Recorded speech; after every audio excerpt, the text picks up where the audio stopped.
لفظ خاتم یا ختم قرآن مجید کی متعدد آیات میں استعمال ہوا ہے۔ قادیان کے مرزے اس لفظ کا معنی لیتے ہیں انگوٹھی یا مہر یا ربر سٹیمپ یا آلہ یا عرفہ۔ وہ اصطلاحی مفہوم کی طرف نہیں جاتے بلکہ لغوی معنی لے کے سادہ لوگوں کو گمراہ کرتے ہیں۔ اللہ کے نبی قرآن پاک کے سب سے بڑے مفسر ہیں۔ انہوں نے اس لفظ کی بہترین تفسیر کی ہے۔ قرآن پاک میں یہ لفظ جتنی بار بھی استعمال ہوا ہے ایک ہی مفہوم ہے اس کا، سر پہ مہر کر دینا یا سیل کر دینا۔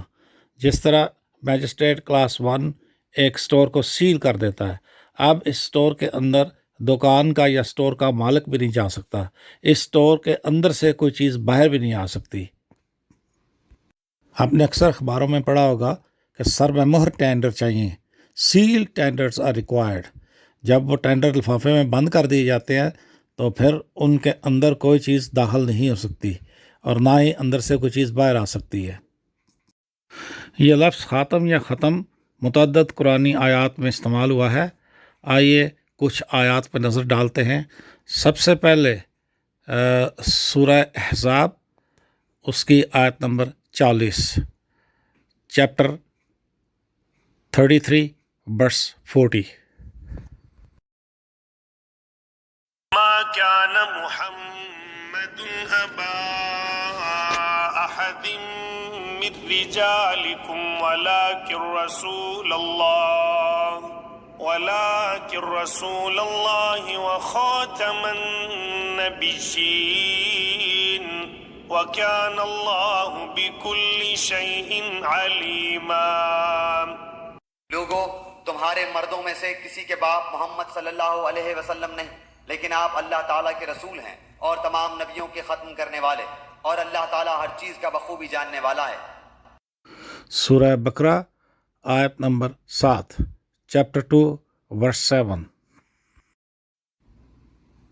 ختم الله على قلوبهم وعلى سمعهم وعلى أبصارهم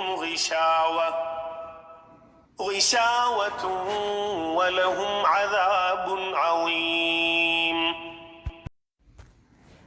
اللہ تعالیٰ نے ان کے دلوں پر اور ان کے کانوں پر مہر کر دی ہے، اور ان کی آنکھوں پر پردہ ہے، اور ان کے لیے بڑا عذاب ہے۔ سورہ انعام آیت نمبر 40۔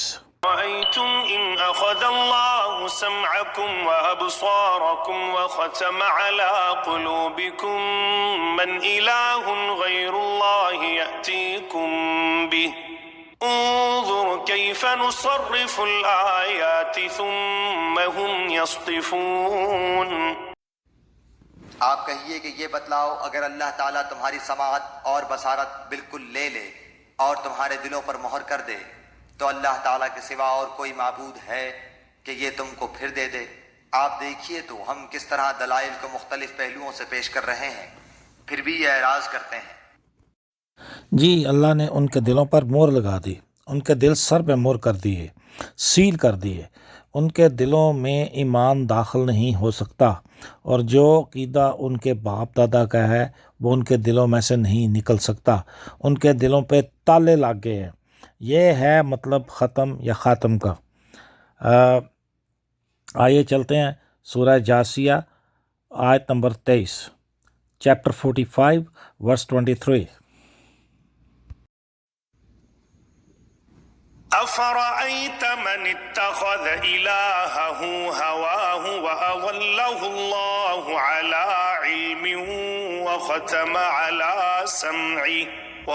على سمعه وقلبه وجعل على بصره غشاوة فمن يهديه من بعد الله افلا تذکرون۔ کیا آپ نے اسے بھی دیکھا جس نے اپنی خواہش نفس کو اپنا معبود بنا رکھا ہے، اور باوجود سمجھ بوجھ کے اللہ نے اسے گمراہ کر دیا ہے، اور اس کے کان اور دل پر مہر لگا دی ہے، اور اس کی آنکھ پر بھی پردہ ڈال دیا ہے، اب ایسے شخص کو اللہ کے بعد کون ہدایت دے سکتا ہے؟ جی اگین دلوں پر مور لگا دینا، انہیں سر پہ مور کر دینا، ان پہ کفر لگا دینا۔ اگر قادیانی مرزوں کے ترجمے پر جائیں تو پھر یہ ترجمہ بنے گا دلوں کو انگوٹھی کر دینا، انہیں اعلیٰ رفع کر دینا، ان کو ربڑ سٹیمپ کر دینا، ان کو ایسے کر دینا جیسے ڈی سی نے ان کے دلوں پہ مور لگائی ہو اور وہ مصدقہ ہو گئے ہوں۔ آئیے آگے چلتے ہیں۔ سورہ یاسین آیت نمبر 65، چیپٹر 36 ورس 65۔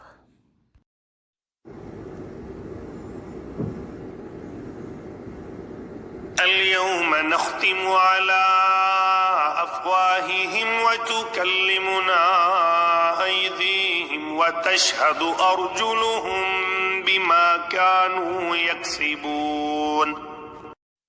ہم آج کے دن ان کے منہ پر مہر لگا دیں گے اور ان کے ہاتھ ہم سے باتیں کریں گے اور ان کے پاؤں گواہیاں دیں گے ان کاموں کی جو وہ کرتے تھے۔ ان کے منہ پر مور لگا دیں گے یعنی ان کے اونٹ سی دیں گے۔ آئیے ایک اور آیت کی طرف چلتے ہیں، سورہ شورا کی آیت نمبر 24، چیپٹر 42 ورس 24۔ أم يقولون افترى على الله كذبا فإن يشاء الله يختم على قلبك ويمحو الله الباطل ويحق الحق بكلماته إنه عليم بذات الصدور۔ کیا یہ کہتے ہیں کہ پیغمبر نے اللہ پر جھوٹ باندھا ہے؟ اگر اللہ تعالیٰ چاہے تو آپ کے دل پر مہر لگا دے، اور اللہ تعالیٰ اپنی باتوں سے جھوٹ کو مٹا دیتا ہے اور سچ کو ثابت رکھتا ہے، وہ سینے کی باتوں کو جاننے والا ہے۔ قادیان کے مرزوں نے قرآنی آیات کے ترجمے میں رد و بدل کر کے، مختلف الفاظ کا اضافہ کر کے یا بدل کر مسلمانوں کے بنیادی عقیدہ ختم نبوت پر ڈاکہ مارا ہے۔ یہ ایک ناقابل معافی جرم ہے، یہ ایک بہت بڑا گناہ ہے۔ اے نادان اور سادہ لوگوں، اپنے عقیدے کو درست کرو اور اس چالاک اور کاروباری گروہ سے بچو اور اسلام کے وسیع دامن میں آؤ۔